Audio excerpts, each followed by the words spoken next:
Halo, semoga semuanya baik-baik aja.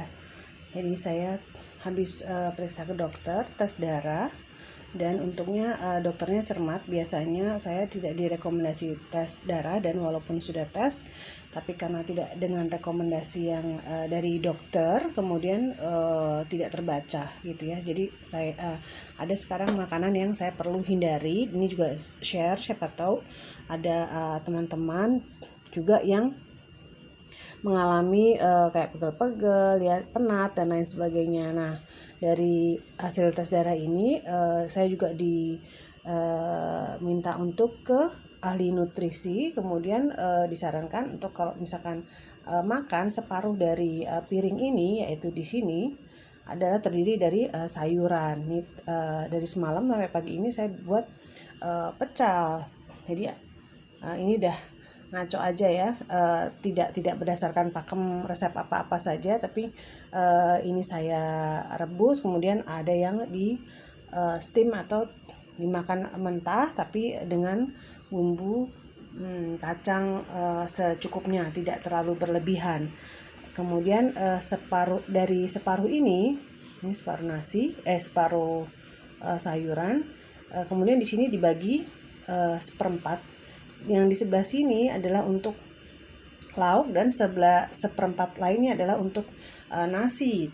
Tapi saya karena habis ada pesta, jadi saya dari semalam sama pagi ini tidak makan nasi ya. Harusnya seperempat ini buat nasi, dan saya hanya dianjurkan untuk makan kuning telur itu 2 kali saja dalam 1 minggu.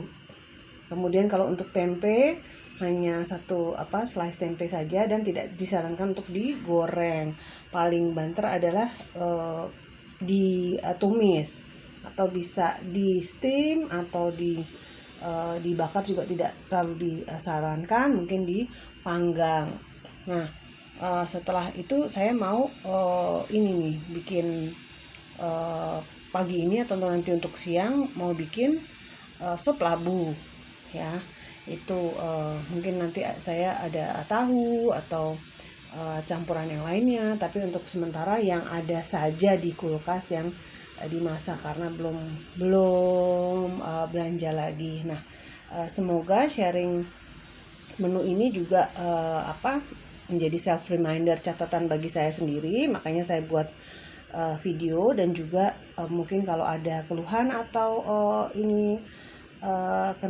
kendala fitness dari teman-teman, semoga bisa juga mempelajari, memeriksakannya ke dokter, dan semoga mendapat rekomendasi atau guidance yang tepat. Jangan khawatir kalau misalkan satu dokter tidak berhasil, itu diteruskan, jangan langsung pundung, atau karena saya beberapa kali juga memeriksakan diri saya ke dokter, seringkali tidak mendapatkan rekomendasi yang langsung cocok gitu ya. Itu tidak hanya di satu kota tertentu, tapi juga di negara yang berbeda juga belum tentu mendapat rekomendasi yang pas. Tapi jadi kita kan bisa mengukur sendiri, tapi jangan khawatir. Dan saya juga diberikan vitamin B, tapi hanya untuk 5 hari saja.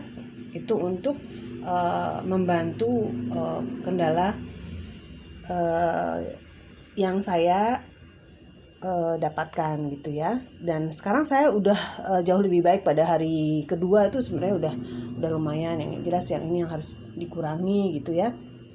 Dan juga ada makanan buah-buahan, seperti buah-buahan apa saja gitu ya. Ini begitu saja. Semoga video ini menginspirasi dan sebagai juga terutama self reminder bagi saya. Mohon maaf acak-acakan layoutnya.